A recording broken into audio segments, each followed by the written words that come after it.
Right now, it is currently January 2025, and today I thought it'd be fun to attempt to predict who the top 25 players in the NBA will be in 2030. In 5 years, hopefully I and YouTube will still be around so I can make a video looking back on my takes today. I'm sure it will be a blast from the past for future me, and I think it'll be fun to look back on for you guys to see how right, or more likely how wrong I am today. Before we get started, please do me a big favor and like the video, as it helps me out far more than I think you guys realize, and subscribe for more basketball related content. I don't usually voice my genuine goals on this channel, but it is a new year, so I want to tell everyone my resolution. By the end of 2025, I would love to have hit 10,000 subscribers, so please, if you enjoy basketball commentary, stick around. Starting things off at number 25, I'm going with the 33-year-old Domantas Sabonis. Right now, Sabonis is one of the best stat stuffers in the league, as any given night he could go off for a 20-point triple-double. He has also been one of the best rebounders in the sport for now 3 straight years. And these are certainly nice qualities, but the biggest reason I still have him being such a great player in the future is because his playstyle does not rely on athleticism whatsoever. He can back people down on the block the old-fashioned way by using his strength and size, he can catch and shoot set shots at the three-point line, and he is a great passer out of the high post. He will probably remain a very good NBA player all the way up until the age of 40 if he wants to. At 24, I'm going with the 27-year-old Zach Edey. This is probably my first hot take of the video, but I've been a fan of Edey for a while. Entering the league, he was the most heavily scrutinized prospect due to his extreme size, older age, and what was thought to be defunct playstyle. But he has proven all the so-called experts wrong. His speed is more than good enough for the NBA game. His strength is elite. He finishes aggressively inside. He crashes for rebounds hard. His defensive IQ has been improving as his rookie year has gone on, and he is already manning the middle for a top 4 team in the West. I think Edey will be a force to be reckoned with in the league for many years to come. At 23, my first non-current day NBA player, I'm going with the 24-year-old Hansen Yang, who is currently dominating the Chinese Basketball Association.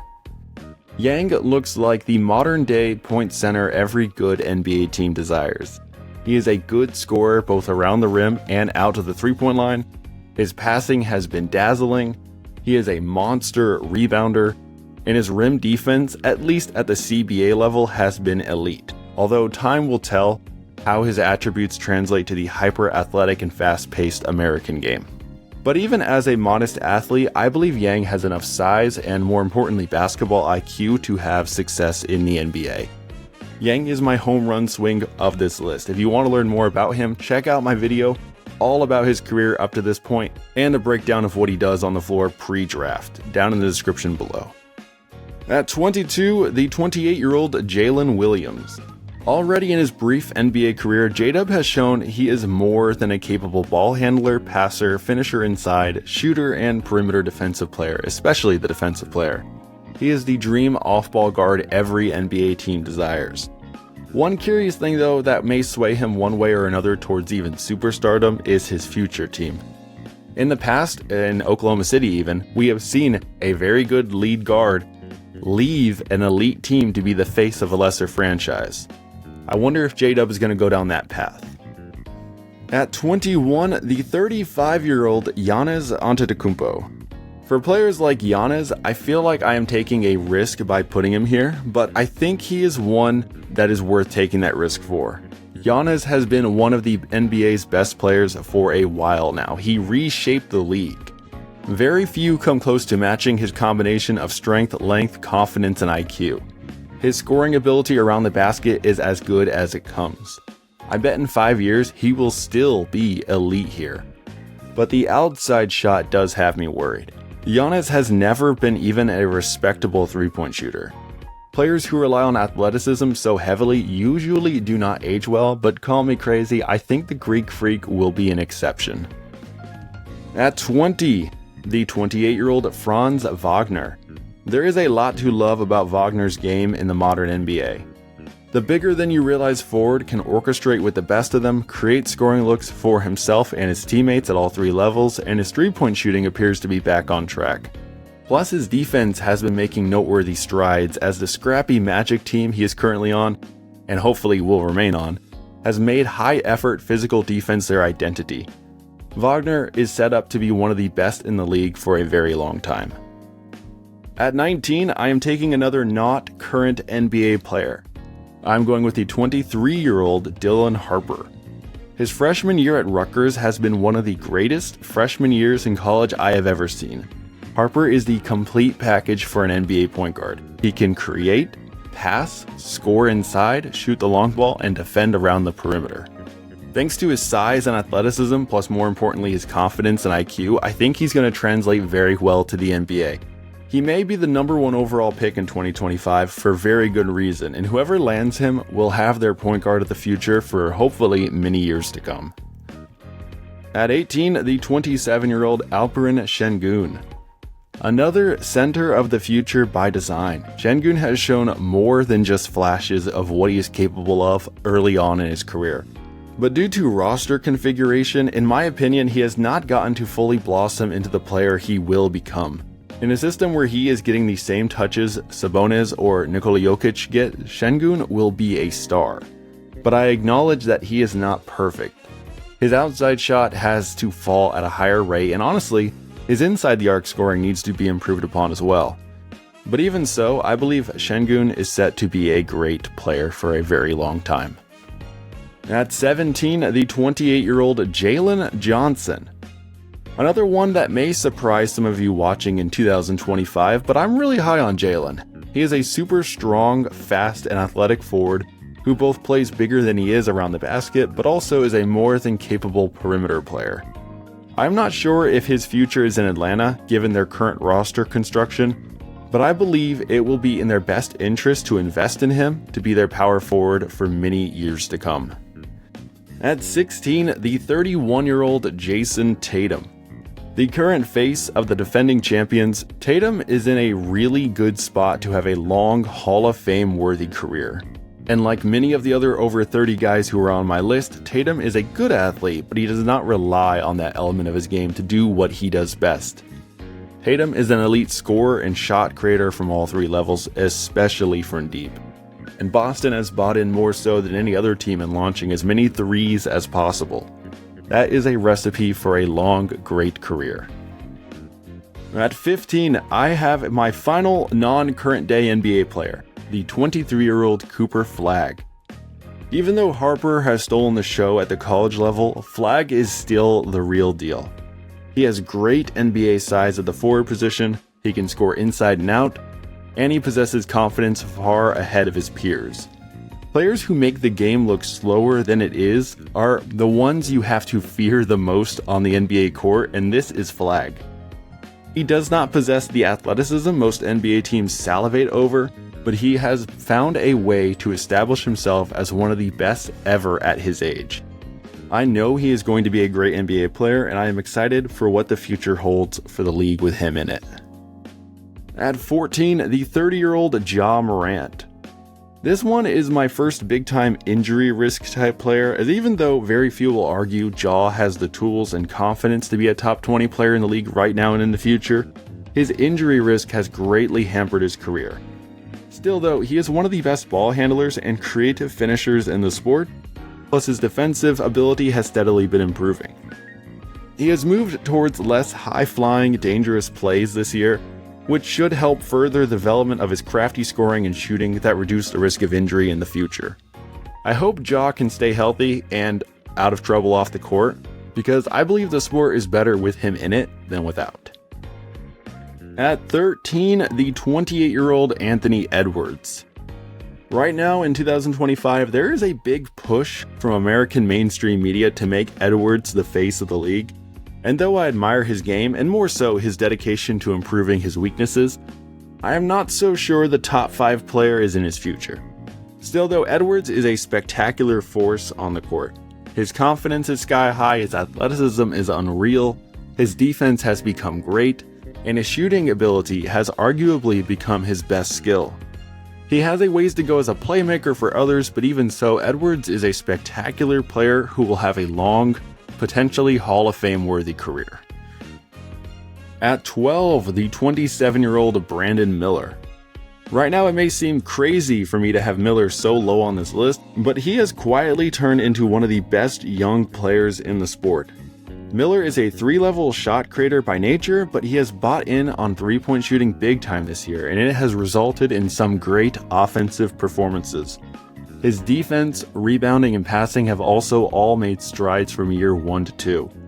To me, it looks like he is the star forward of the future for Charlotte, who they desperately need to retain and build around. I am looking forward to seeing what he can accomplish going forward. At 11, the 27-year-old Paolo Banchero. Orlando has become one of the most fun NBA teams to watch in 2025 thanks to their core of scrappy young players, the leader of which being Banchero. Although an injury has derailed his year 3, Banchero has made a lot of improvements to his game early in his career. He can score from anywhere over anyone, he rebounds bigger than he is, and his playmaking is terrific. I still need to see more from him defensively, but regardless, I think he's going to have a terrific next 5 years and beyond. Moving into the top 10, I have potentially the greatest player of all time, the 34-year-old Nikola Jokic. Nobody matches what Jokic does on the hardwood. His understanding of the sport truly is at a level we have never before seen. He can shoot the long ball, score inside, pass like a point god, rebound with the Giants, get his hands in passing lanes, and block shots with the best of them. It says a lot to be the oldest player on my list and still be within the top 10. Jokic has a playstyle that will age like a fine wine. I anticipate that over the next 5 years, he will have won at least one more MVP, which will bring his total up to 4, and he will have a second championship under his belt. At 9, the 31-year-old Shai Gilgeous-Alexander. It appears Shai has figured out the game at a higher level than most ever will. His court vision and decision-making are nearly perfect, plus his ball handling, passing, and 3-level scoring ability mean his team is getting the best possible shot nearly every time down the floor. Throw in his all-defensive team-worthy defense, especially around the perimeter, but also against bigger guys, and you have yourself the perfect point guard. Shai is the orchestrator and best player on one of the current day best teams, and it looks like he is going to be playing this role for many years to come. At 8, the 29-year-old Tyrese Maxey. Shai is great, but come 2030, I believe the tides will turn slightly in favor of Maxey. In Philly, Maxey has honed his craft to the next level. He is a more than capable big-time scorer who has shown an otherworldly ability to knock down the long ball. His playmaking ability has been getting so much better, and defensively, he has become one of the best perimeter hounds the sport has. By 2025, I'm willing to bet both Joel Embiid and Paul George will have moved on, and the franchise will be properly revolving around Maxey. I just hope they are able to build a reliable and talented team with him. At 7, the 28-year-old Evan Mobley. Though the progression has been slow through his first 4 years, it has both been in the right direction and has inarguably led to tangible on-court success. Mobley already is one of the best defensive players in the league, thanks to his understanding of the game and length, and I expect this to further improve with time. But his offensive game has also been making strides as he has fully incorporated outside shooting into his bag of tricks, and he is slowly improving upon his shot creation ability as we speak. I don't expect Mobley to generate very many top 10 worthy plays, but he will be one of the most winningest players in the league for many years to come. At 6, the 28-year-old Scotty Barnes. A very similar type of player to Mobley, but more gifted in the ball handling and passing department. Barnes has shown a lot to be excited about in his brief career up to this point, but injuries are a real concern for him. However, when healthy, or at least nearly 100%, he has been a force to be reckoned with on the court, especially defensively thanks to his size, strength, and IQ. Barnes and Toronto are currently entering a rebuild, so nobody has him ranked within the top 25 of 2025, but 5 years from now, I anticipate them to be a real contender. At 5, the 28-year-old Cade Cunningham. I believe Cade learned patience early in his career in Detroit. He has been on some of the worst teams the sport has ever seen. But in the long run, it appears he has taken it very personally, and it has helped carve him into the player he has become. Cade is a brilliant point guard who does not blow you away really in any one category, but when everything is put together, you have one of the best decision makers in the sport who is more than capable of scoring for himself or creating high quality looks for his teammates. I still have not been impressed with his defense, but he is a very young player, and like I said, his teammates have been awful. I'm willing to bet that in the future, in a more competitive environment, he will buy in more on that side, and we'll see him truly round out his game. At 4, the 28-year-old LaMelo Ball. Literally nobody has the confidence on the NBA hardwood that LaMelo has. Throw in his great size and length, plus his elite ball handling and passing, and his good shooting, LaMelo looks like a superstar in the making. Now, he is not perfect. His defensive IQ has a ways to go, and if the league ever decides to start calling carries, it may stifle his offensive ability. But if things continue how they are right now, I see no reason he won't be one of the best point guards in the sport 5 years down the line. I doubt he will ever have much success in Charlotte though, even if Brandon Miller remains around because of the organization's incompetence, but you never know. Honestly, carrying Charlotte into the second round is a championship-worthy achievement for most teams. At 3, the 27-year-old Chet Holmgren. Chet is the dream forward for every NBA team. His shot creation ability is Kevin Durant-esque, plus his poise and level-headedness at such a young age set him apart from his peers. Plus he is an all-NBA defensive-worthy type rim defender who can move his feet out pretty well to stay in front of the best forwards in the league. A lot of people harp heavily on his strength and lean frame, but I anticipate this to steadily improve with time. Chet is not a bruiser or a center. He does not need to put on 40 pounds, but he will benefit from becoming stronger with age, and looking at him now, I think he is moving in that direction. In case you have not noticed, the Thunder have 3 of my top 25 players, which means they might right now, if you're watching this in 2030, already maybe midway through a dynasty. Coming in at number 2, the 30-year-old Luka Doncic. Another one of the greatest to ever do it, Luka makes the game appear slower and simpler than it has any right being. He is a genius floor general who can hit his teammates with dazzling passes or can take literally anyone no matter how big or strong off the dribble, or he can pull up in the mid-range or way out beyond the arc with high efficiency. Luka is on track to accomplish some amazing things in the NBA, but the Dallas front office thus far has done a shaky job building a team around him. Hopefully within these 5 years they will have broken through at some point, so Luka can win a championship or claim an MVP. Because especially going into the 2030s, there is a new superstar in town who everyone is going to have to deal with. And that man at number 1 is the 26-year-old Victor Wembanyama. Wemby has broken the sport of basketball in a way we have not seen probably since Giannis was bursting onto the scene. His size is otherworldly, but it is how he uses it that sets him apart from his peers. Wemby can shoot or finish inside very well, but his shot creation ability still looks pretty raw early on. Hopefully he can continue to improve here because he has the tools and the shooting touch to be one of the best scorers in the league. But defensively, he has already arrived. It would not shock me to find out that by 2030, Wemby already has 5 defensive first team awards and at least 3 defensive player of the year awards under his belt. He is putting up numbers in the league we have not seen since probably the 1960s, when the talent varied extremely.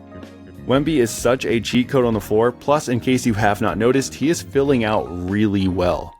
As a result of this, I think he's going to be the most physically unstoppable basketball player probably the league has ever seen by 2030. I hope he has a very successful and long NBA career. So there you have it, my top 25 of 2030. Thank you guys for watching the video all the way up to the end. Please let me know down below your thoughts on my list. Who did I leave off? Who am I too high on? And if you're watching this in the future, how did I do? If you have not already, please subscribe and like the video before you leave. I will see you all next time.